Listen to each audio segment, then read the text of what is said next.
Now next we are studying about the thermal equilibrium. Thermal equilibrium. Now in this first we have to know the definition of the thermal equilibrium. In this thermal equilibrium we are considering the temperature should remain same or it should be a constant. Temperature should remain constant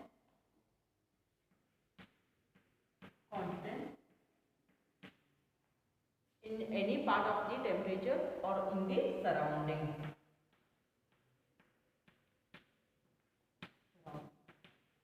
Is called as the thermal equilibrium. The definition of the thermal equilibrium is what? Here the temperature remain constant in any part of our surrounding is called as the thermal equilibrium. In this we have to study the laws are there. First one we have to study about the zeroth law of thermal equilibrium. In this zeroth law we have to define the zeroth law. According to this, now let us consider two bodies are there. One is A, another one is B. These two bodies are separated by the thermal equilibrium. They are separated by the thermal equilibrium.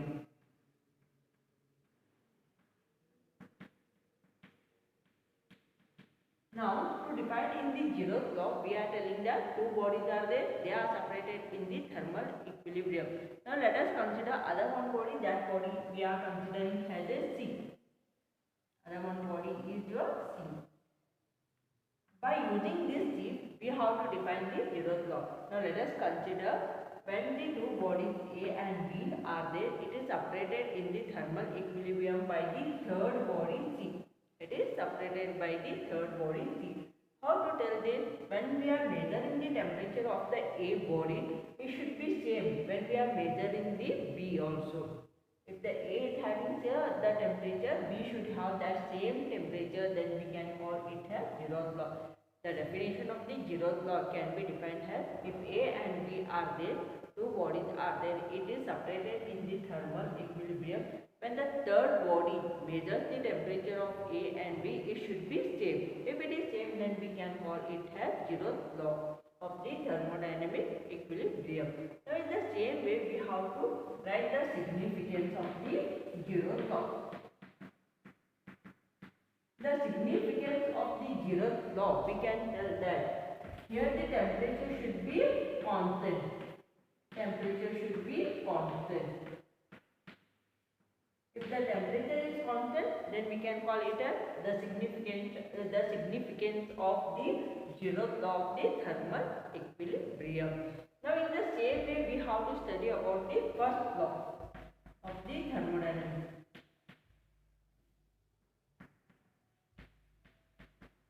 First law of thermodynamics.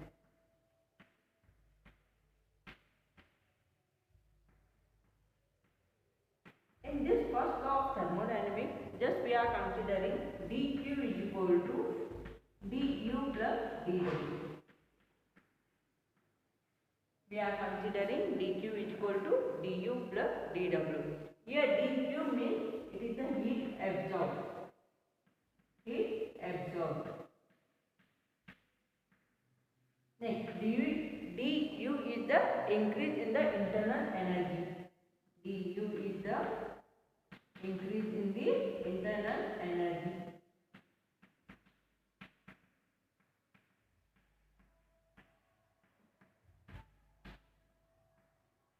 Next, dW is the total work done or the work done.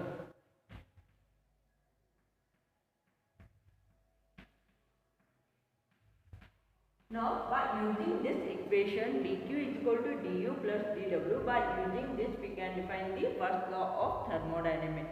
The first law of the thermodynamics can be stated as the heat which is absorbed by the system or by a body is equal to the increase in the internal energy. Is always increase in the internal energy, and the external work done by a body is called as the first law of the thermodynamics. The first law of the thermodynamics can be stated as the heat absorbed by a body is increase in the internal energy of a body, and the external work done by the body is called as the first law of thermodynamics. The first law of the thermodynamics, we have to study the significance. The significance of the first law of thermodynamics is the significance of the first law of thermodynamics is it depends upon the law of conservation of energy. Law of conservation of the energy.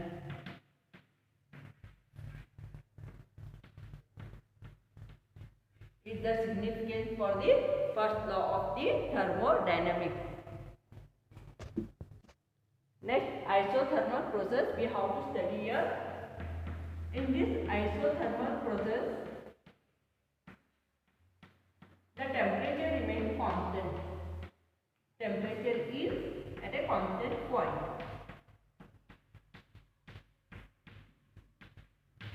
Now here, heat will be exchanged between the system and the surrounding. Heat can be exchanged between the system and surrounding.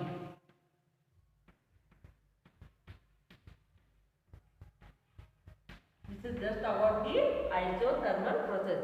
In the isothermal process, we are keeping the temperature as a constant, and according to the heat, there will be the exchange between the heat will be exchanged between the system and the surrounding. This will be in the isothermal process. In the same way, we have to study next the derivation of the work done in the isothermal process. Derivation of the work done in isothermal process. In isothermal process. Now let us consider the diagram. We are considering a cylindrical which is fitted with a piston. Inside we are considering a 1 mole of a gas. 1 mole of a gas.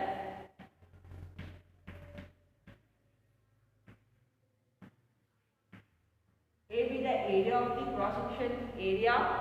dW be the total work done of a body. dx is the distance.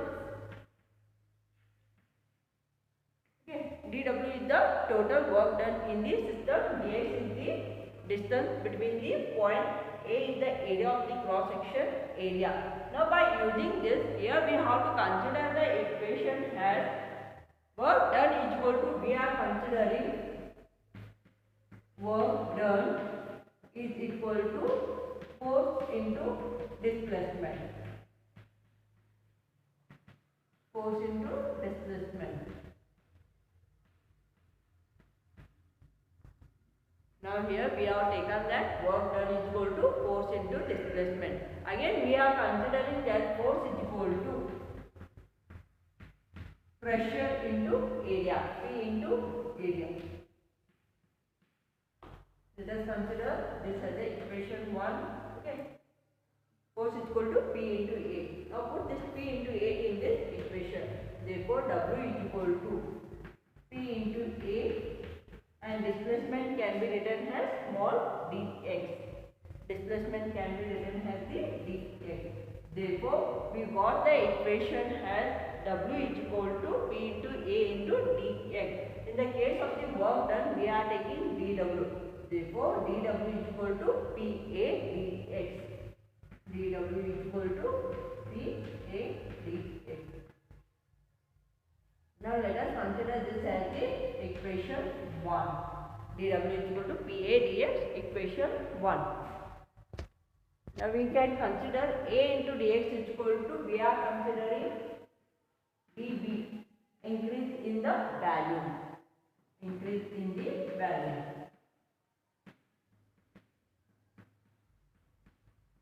Increase in the value. Now let us consider, we are considering the value increasing from the V1 to V2. Now next, dW is equal to integration of V1 to V2 with respect to PA dx. We know that A to dx is equal to dV. put the integration of V1 to V2 P into dV. Now take the P as a constant term outside the integration term. Next we are getting the value as dW is equal to, we have to take the P outside, P into integration of V1 V2 with respect to the dV. The equation we are getting here dW is equal to integration of P1 P2 into dV. Now for 1 mole of a gas we are considering Pv is equal to RT. Next let us consider P is equal to RT by V. This equation can be also written as dW is equal to P, take it inside only, integration of V1 V2 with respect to P into dV. Put the value of P, integration of V1 V2 RT by V with respect to dV. Now the equation we are getting here integration of V1 to V2 RT by V into dV. Now take this RT as a outside term, RT integration of V1 to V2, the remaining term is 1 by V into dV. The remaining term we are getting this way. Now the integration of 1 by V with respect to dV can be written as RT log to the base of E. We are considering in the form of the log to the base E. We are considering log to the base E with respect to what? V into V1 to V2. Next, this can be also written in the form of RT log to the base E V2 minus log to the base E V1. Now the equation we are getting here RT log to the base E V2 minus log to the base E V1. Therefore this can be also written in the form of RT log to the base E V2 by V1. This can be written as RT log to the base E into V2 by V1. Therefore we can know that the value is equal to W is equal to 2.303 RT log to the base 10 with respect to V2 by V1. This is the value of small e. Small e is equal to, we are considering 2.303. Therefore, W is equal to 2.303 RT log to the base of the 10 V2 by V1. Now next we can write this equation as in the form of the pressure. In the case of this we are writing W is equal to 2.303 RT log to the base of 10 P2 by P1. Therefore this is the derivation of the work done in the isothermal process. Next, the adiabatic process we have to study here. Here the temperature does not remain same. In the adiabatic process,